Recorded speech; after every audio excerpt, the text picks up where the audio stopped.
7th grade.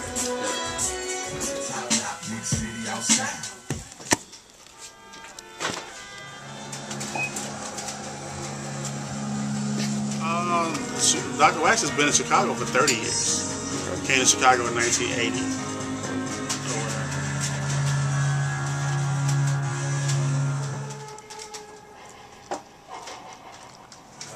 The very first store was on Clark Street. We've had a store in Lincoln Park. We had a store in, I don't know what area that you would call that, but it was the Division and State Street. We had an Evanston location. You know, we ended up having a location on Berwyn up in Edgewater, but slowly all those are gone, and this was the last one that was left. And this was the one that really had the soulful identity. So, but now it's, you know.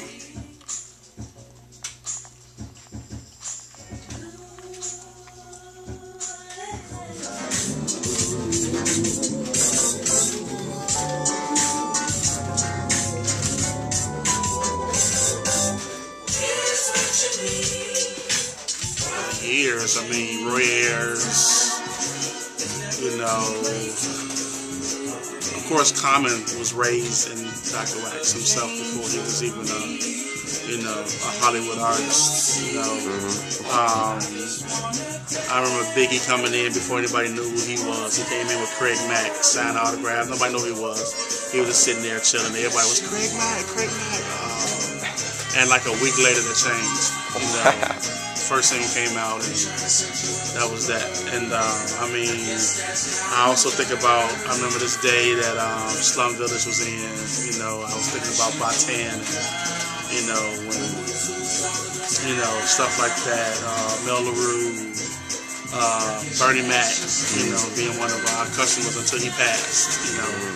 Matter of fact, I hooked him up with some music like weeks before he got sick. I don't know, a lot, you know, a lot of great memories for sure.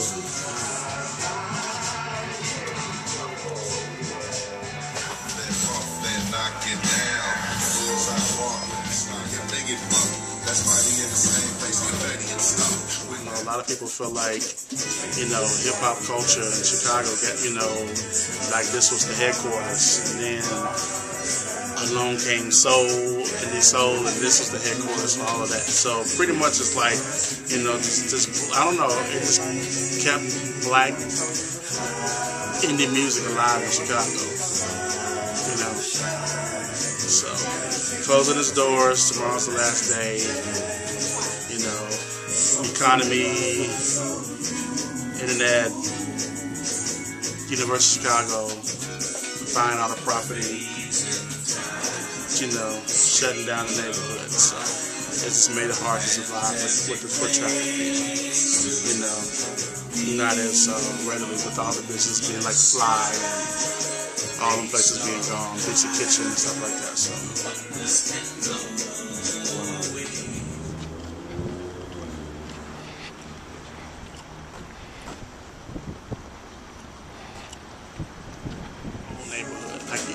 Felt like you was in another town, you know, when you came here from wherever you lived in Chicago. When you came to Hyde Park, it was just, for me, as much as people like, you know, talk about like Wicker Park being just so diverse, Chicago, I mean, Hyde Park was really, to me, was the most truly diverse cultural place.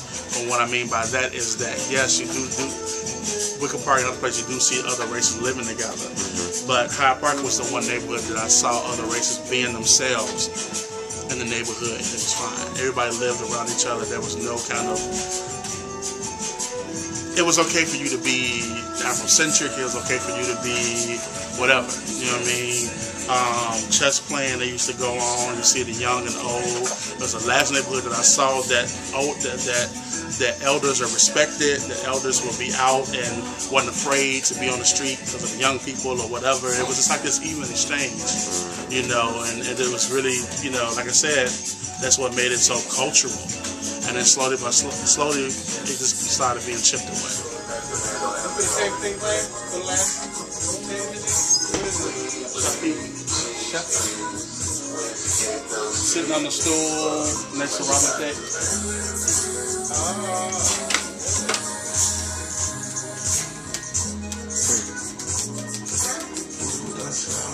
In the coldest place, wherever that space needs to even be traced.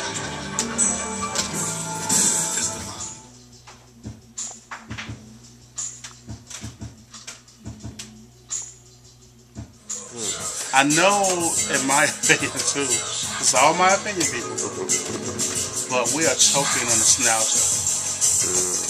And I mean, I understand, even as we speak, you know, we're talking about the store from the nostalgic standpoint, but because you always want to remember the good things and whatever else, and that's fine, but don't get stuck there. We're so stuck on what we used to do and how we used to do, and we're not using those tools. We're not using it as a rearview mirror. Where you're driving a car, you're looking at the rearview mirror for guidance on how to move forward. You know what I'm saying? No, we're trying to relive, and I don't know, and it causes us to stop supporting what things when things try to get progressive. It causes us to stop supporting because we're just like, oh man, now old school. You know, even like hip hop. You know how it is in hip hop. You know, nobody wants to appreciate new hip hop because they're still saying, oh, you know, the classic. But it's like, how is hip hop going to move forward if all you can talk about, all you want to hear is the classics? You know, I've gone to many parties where if a DJ attempted to play something new, it could be dope. They love Tribe Called Quest, but yet you drop the needle on a new Q-tip. It's like, oh, okay. You know.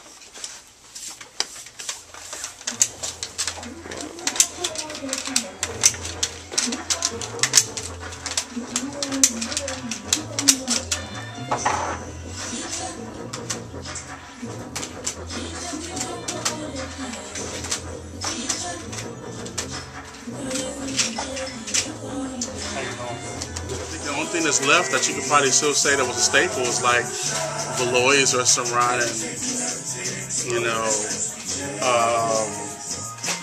Mellow Yellow, you know, just those couple restaurants. And, you know, Valois is around so long, and, you know, of course, with that becoming one of Obama's places, that they, you know, they're definitely going to rally behind that, you know. So, but you know, the university has other plans for the property. What the plans are, I really don't know, but you know, it's definitely hurting us right now. I don't know what the future holds for Hyde Park, but it's definitely over as you knew it.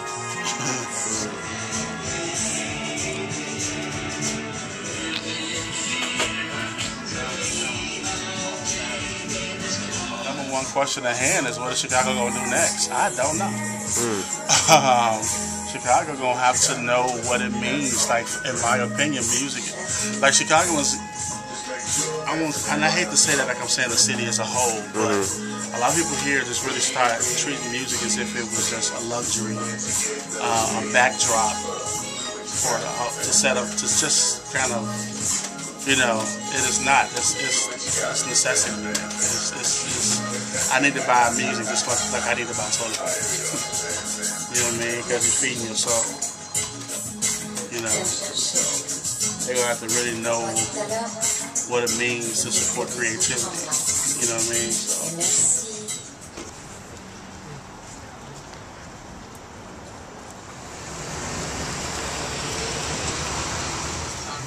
Crack fiends, hop in the backseat, driver, he asked me where to when I was in the city.